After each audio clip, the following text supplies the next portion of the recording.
tuned for the Joan Quinn Profiles. As an editor for Andy Warhol's Interview, the Los Angeles Herald-Examiner, LA Style, and Detour magazines, Joan covered the social set, the Hollywood hotshots, the international art scene, the mysteries of food, the excitement of travel, and the fabulous world of fashion. Joan continues to find creative people on the cutting edge who make things happen. Here's Joan Quinn. Hi, I'm Joan Quinn, and welcome to the Joan Quinn Profiles. Our guests waiting to be profiled are actress Jayne Meadows and playwright Yael Udoff. Jayne Meadows is more than an actress who's worked for a number of charities. I'm going to call her an author because she was so involved with Ben Alba's writing of the book Inventing Late Night. But you know Jayne Meadows as an actress who was born in China and raised in New England. How did your career start with all those suave leading men? Oh, my dear. Well, I think, Joan, it started really in China. Even though I never saw a movie, never saw a play, as a child, because there was no Christmas, you know, in China, naturally, Mother would tell us, put your head out the window, children, and be very quiet, and you'll hear Santa Claus landing on the roof. And then the next day we were told if we went right to bed, we would get our presents. Mother told me I was the only child that heard Santa Claus. Oh, you did? It was totally a world of imagination. I was going to say, you had a great imagination. Oh, yeah. Was your father a diplomat? No, clergy. Oh, he was. They were missionaries. Oh, they were. But it was Mother's idea for him. But he was the greatest preacher. He could have been the biggest actor. Oh. The voice, everything about him. And Mother would have been the greatest actress. So she kept that alive, though. She kept everything alive for you in a place that... And my imagination. And acting is imagination. So then they obviously came back to work in New England. Well, we fled. We fled from communism. Oh, you did? The town that I was born in is where communism started. And Chiang Kai-shek dropped a bomb to try to get rid of the communists on this town. It went through our house, landed on our dining room table, and never exploded. Oh my gosh, that was the hand of God. Of course. And Audrey, my sister, who was 2 years younger, I used to say, come upstairs and we'll spit through the hole, see who can hit the middle of the bomb. It just stayed there like that? It's a wonder we didn't throw a hairbrush or something down to see. Really? And Mother caught us and realized it was just too dangerous. And we were out of there in, I think, 48 hours and escaped. What, did you ever take acting lessons? I not only never took acting lessons, I never went to college. Right out of high school, I went to New York City. Oh, and that's... But in the summertime, I used to do things in summer stock. And so you got your experience. Yes, and Celeste Holm was the leading lady of the first stock company I was in, and she told me, we became very good friends, she told me the director said the reason they hired me was he said that girl with a loud voice. Oh, and you have, but your parents probably taught you both to enunciate. Well, Mother had this glorious voice. And, of course, my father did, you see. And were you singing in the choir? Oh, of course. So you had to use your voice. Yeah. So you had that kind of dramatic background, really. Yes, and then I was a type they needed and wanted on Broadway. Today, there wouldn't be a part for me in any show. But you did a lot of movies, too. Well, they took me from Broadway. Ah, in because fact, we were talking about it last night, and one of my friends said, oh, she was the most beautiful woman with all those leading men. Yeah, well, look who my first movie was Katharine Hepburn, Robert Taylor, and Robert Mitchum. So there you are. The second was Robert Montgomery. The third, the third was William Powell, who was the most adorable man that ever lived. And they're playing those on TV all the time. Oh, yeah. Aren't they? Yeah. Oh, yes. I was in the last of the Thin Man series. When did you meet Steve Allen? Oh, a few years after that. And oh, after your movie career started? Oh, yes. I played opposite Tyrone Power and Gregory Peck and David Niven and all of them. And then I had a broken marriage, my first marriage. man who was almost as old as my father, you know. That's something that Happens. I don't think, it happens. Yeah. And he was a wonderful man, and I loved him very much when I married him. And I wanted to go back to Broadway. I had done, at that time, 6 Broadway shows. And I went back to New York thinking I was going back to the stage. And the Yeah. Morris office said, no, oh, Jane, not Broadway. Everything's television. But it wasn't in Hollywood, you see. I didn't even own a set. That's what was interesting, because all of this, the Steve Allen, the nighttime shows, all started back east. Oh, of course. Well, that was the golden age of television. Yes. And Audrey and I, again, were living together. And we went one night to a restaurant in New York, and Bill Dozier, I don't know if you, Yes, it of was course. married to Ann Rutherford. Of course. And Bill saw me, and he said, what are you doing in New York? Because he had known me in Hollywood. And I told him, I want to go back to, no, he said, you've got to do television tomorrow. I want you tomorrow to call my office. He was that involved in television? Oh, he was the head of production. Because I know he was a great producer, movie producer, oh, yeah. film producer. Married to Joan Fontaine, you remember? And of course... Well, I remember Ann Rutherford. Of course. Well, he said, you must go, and I called him, Yeah. and he sent me over a program that was very popular, the dramatic program, and the director, an unknown director called Sidney Lumet, and the producer was, I never could remember this man's name, he was the bald-headed actor who created Anna and the King of Siam. Yul Brynner, a 2-character play, and I did it, and Robert Montgomery had his big show on NBC, Robert Montgomery Presents, and he happened to see me.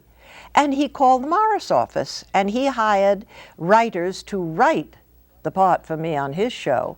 I played twin sisters, one good, one bad. Oh, that's so great. And here I was doing these parts that I had wanted in the movies, but they never gave me those wonderful, dramatic, tragic roles. And then? And then the Morris office called me and said, CBS wants you to come over and audition for a show called I've Got a Secret. Now, they'd only been on the air 1 week. And I didn't own a set. And this is live TV. I know. That's why they called it the golden years. I was talking to Orson Bean about it, and he said everything was live. Everything was live. And because I was auditioning, let's see, the show had been on the air on a Wednesday, and I was auditioning on a Thursday, which meant there was no way I could see it, you see. And I walked in, Mother and I walked over to CBS together, and as I walked in the doorway, Mark Goodson saw me, and you, redhead, what's your name? Thank God there was a man next to him who said, that's a movie actress from Hollywood. That's Jayne Meadows. And he said, sit on the panel. Now the whole room. Oh, sit on the panel? Yeah, right 'cause away. He was producing those game shows and those panel shows. He did them all. Yes. And I've Got a Secret was a game show. Right. And I sat on the panel, and the whole room was every actor and actress in New York there to audition. I played the game for, I don't know, 45 minutes or something, and he let everybody go. And you got the part. He came over to me and he said, we like you very much, Miss Meadows, and would you be at the theater tomorrow night or whatever? And that was it. And now Audrey had said, please meet me afterwards, you know, and I said, oh no, I'll be a wreck, Audrey, I'll be too nervous. I was so excited because that's what happened. After I did the show, they offered me a 7-year contract. Oh, wow. And Audrey had said, meet me for dinner and everything.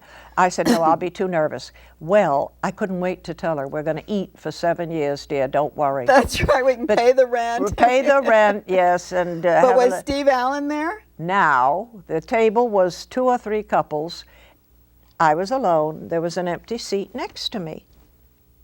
Audrey knew Steve.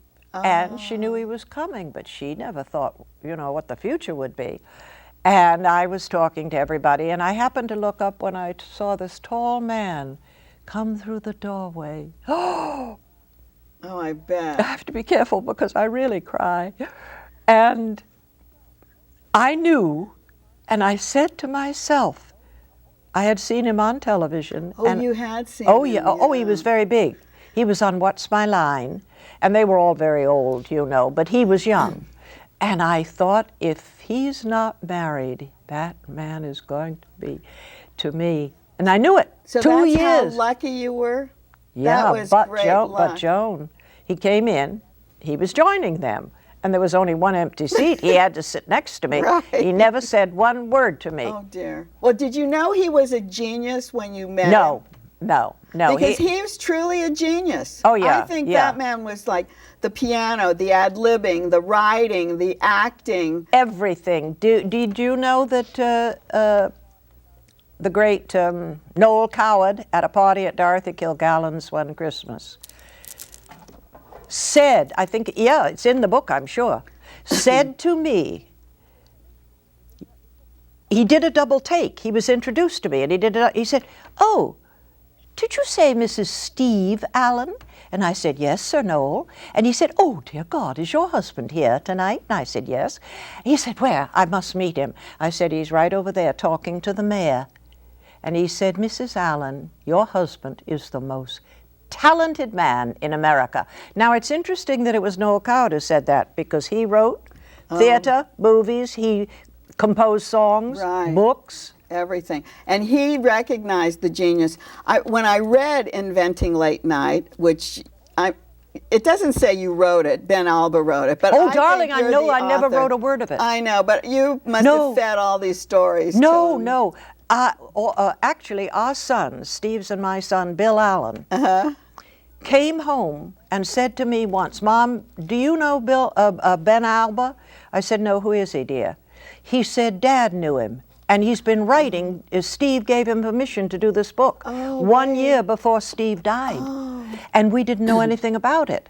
And so we invited him for dinner. Now, he lives in Chicago, and he came, and he asked me about, our meeting. And then he did send me the, what do you call them, the galleys. Yeah. Oh, really? I never changed a thing.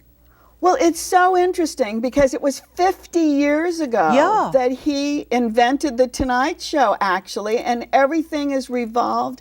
Jack Parr and Johnny Carson and everybody who was on there followed Steve Allen. Yeah, and doing his bits, a lot of them. And the Yes. wonderful thing about them is, Jack Parr didn't do the format.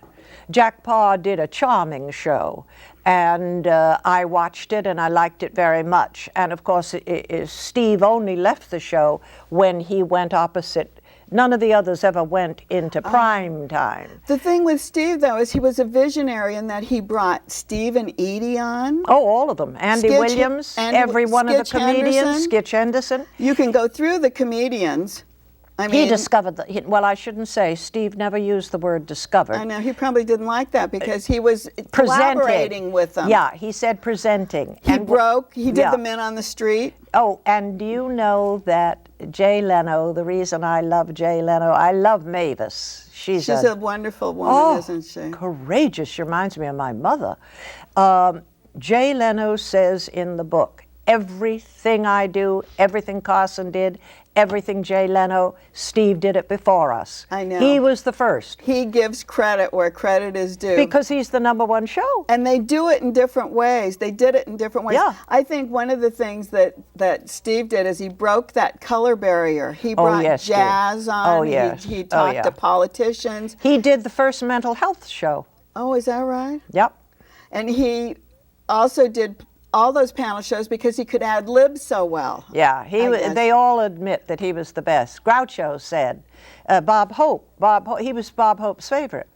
So as a master ad libber, because he could tell jokes. Yeah. He played the piano while Yeah, he was talking. yeah. One of the things that I read in here is that he did an interview at one end of the street and he had to run all the way back to the studio to do the rest of the show. I forget yeah. what it was. He was like running back and forth Of because they course. didn't have those remote TVs. Oh, then. no. We didn't have a lot of things then. There was no makeup department, no hair department. And I tell the young people today, I say, if you only knew the joy that we all had in this new industry and our salaries, these kids wouldn't cross the street for what we were paid. Did you have an active part in the show at all? Did you do anything? Oh, I would do the show a lot. Would you? Oh, I did all the shows with Steve. I did the one opposite Ed Sullivan, the primetime show. There are only 3 of us alive today, Joan, who were there at the creation of this format. It was originally a local show called the Steve Allen Show.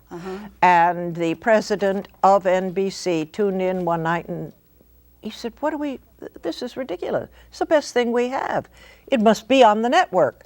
And he came to Steve and he said, I want to put you on the network, Steve. There's only one thing, I hope you don't mind. We'd like to change the title because we have the Today Show and we'd like to bookend starting, you see. And there was there's no television.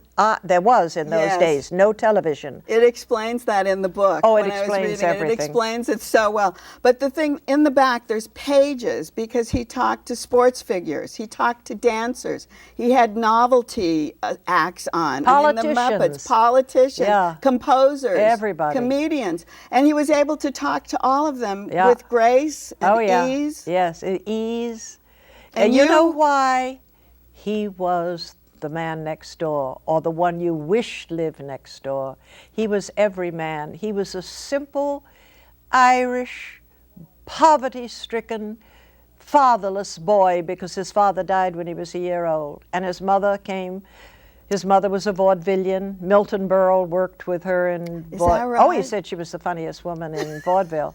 Milton Berle was a pallbearer at her funeral. But the family were all alcoholics. So he had to climb over a lot of problems. Oh, and he came by his Irish sense of humor naturally. And you know, having you on the show today, talking about your own career, but talking about Steve Allen, who is like an icon in Hollywood and television, is just so nice of you to come. Oh! You sitting there looking so glamorous.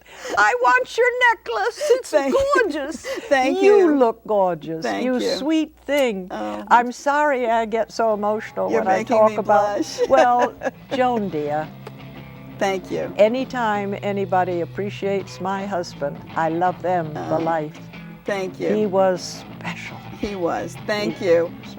And thanks for watching this part of the show. Don't go away. We'll be right back with Yael Udoff.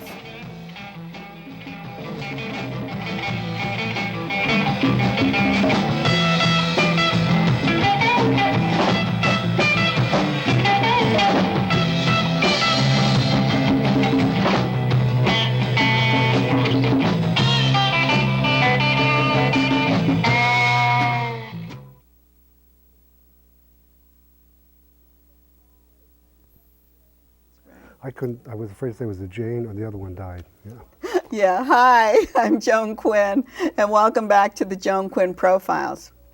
Playwright, screenwriter, Yael Udoff was born and raised in New York. He graduated from Michigan State University, attended Georgetown Law School, and served as an officer in the U.S. Infantry. His plays have been produced in New York and Los Angeles, and he has a long list of screen credits. Yael is a member of the Writers Guild of America and the Dramatists Guild. Among his awards is the prestigious MacArthur Award in Playwriting. Yael, it seems that you didn't want to be a lawyer. No, I went to law school. True, I went to law school because I didn't know what I wanted to do. But you didn't want to be a lawyer. No, You I didn't want to become be a lawyer. But I knew I couldn't be a doctor. My father wanted me to be a lawyer. You didn't want to be an Army officer. Well, they didn't want me to be an Army officer either. I kept hitting the wrong targets. Well, then what happened? How did you become a screenwriter? Well, you know, it's interesting. I grew up at a certain time in the 50s. I remember screenwriting wasn't, being a writer. Writers always were in these movies where they wore trench coats, lived in Paris, and met beautiful women. So I thought, this is the life for me. That was great. Not that I had anything to say or may still have anything to say, but it was a very romantic, for me it was a romantic thing of writing. And when I was in high school, I used to play basketball to make sure that my name got in the paper. I wrote the sports column. Oh, so that's how it started. Very good. I was just going to say, then when did the script start if you weren't going to be any of these other things? So it started with journalism. In high school, basically, you know, I never wrote anything in college except turned papers. Before you went to law school, and you had a little bit of writing skills, in obviously. High school, yeah. So then your work has been shown in a lot of good theaters.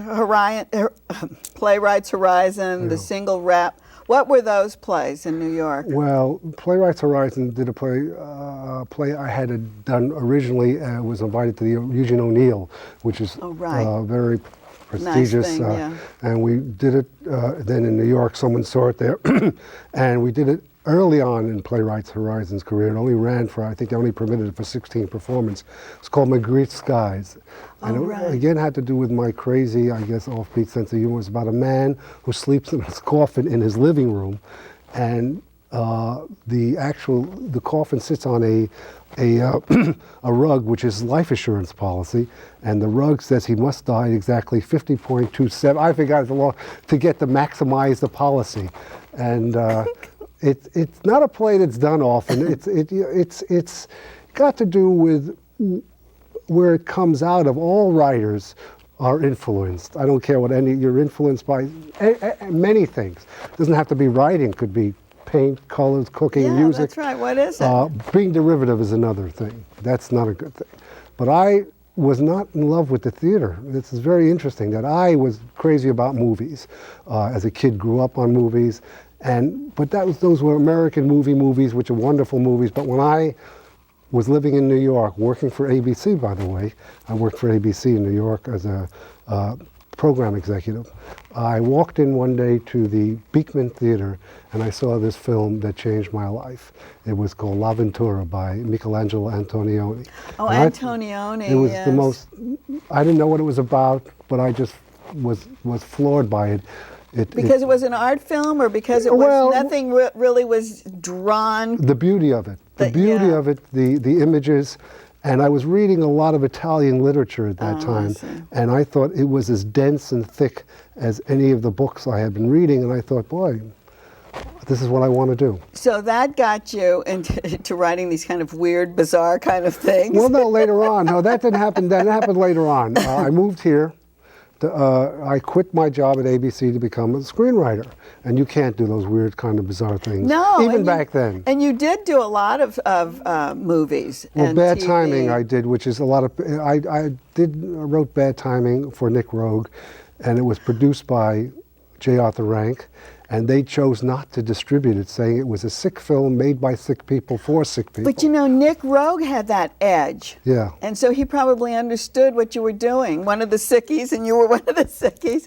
But it had that kind of artistic edge. Well, he actually had read one of my scripts, a favorite of mine, which has never gotten made, and saw, I guess, an affinity, and that's how he chose me to work on this project. You've had shows in Paris and in London, as we said, San Francisco at the ACT, but now in a little tiny theater in Hollywood, you have 2 one-act plays, Nebraska and The Little Gentleman. The Little Gentleman has played all over, hasn't it? Well, The Little Gentleman had played all over in non-professional. It was never produced for reviews, so it's a world premiere, and it was the first play I wrote, and it won all sorts of awards. Yeah. What are the feelings? What are the ideas behind The Little Gentleman? There's so much. Well. So much, what should I say? It's a lot of tension and humor, and tension and humor, but there's a lot of hidden meaning. Well, there's a lot. I mean, it's something I very often think asking the writer is the wrong person. Later on, I wrote it in '67 or '68, as I say, the first play I wrote, and a lot of people, was it my mother? No, it wasn't my mother at all.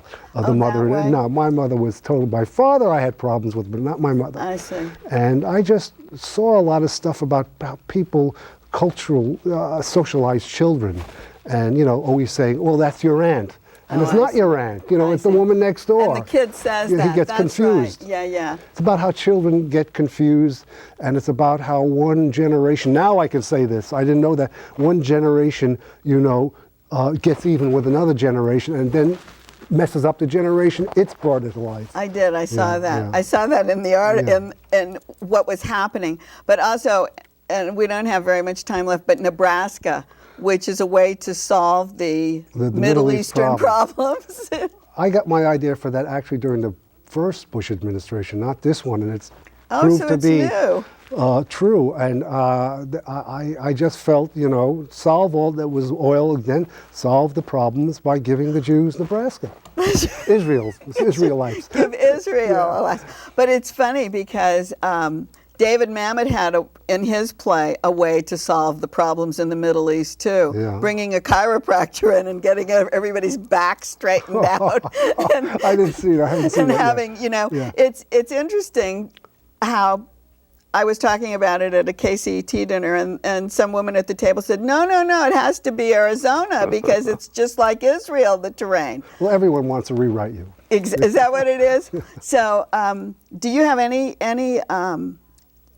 hand in picking the cast or the directing? Well, the director, yes, I've worked with before. We did a no-reviewed Little Gentleman at, there were no reviews, it was a workshop production last February at Pacific Repertory Theater, and then he's worked on plays of mine, and just reading for the Actors Studio and other plays. Very talented guy. So he knows how to get your cutting edge and how to put your comedy in, and how almost always, and the political overtones of it all, which is what both of these plays are actually about, these one acts. Yeah, politics of the family and politics of the country. It is. And I'm so glad that you came to talk to us today. What are we going to see next of Yael Udoff? Hopefully a new play of mine called Favorite Photos, which a theater in New York seems to want to do. Seems is in quotes, I like that attitude that you have. Well, it would be better if I had a rich father, but I don't. Have you acted? No. A lot of people ask me that. Well, you seem so at ease. Yeah, but no, I can't remember my own lines. How could I remember anyone else's? I don't know. We were talking about remembering, memory and using your brain because it keeps it active, and that's what you do. I don't know. I couldn't do it. I could never act, no. Well, I'm glad to have you here as a playwright. It's been a pleasure. Maybe I'll come back as an actor. That's a good one. Or a vampire. Thanks for watching the Joan Quinn Profiles today, and keep writing to 777 South Figueroa, 44th floor, Los Angeles 90017. See you next time.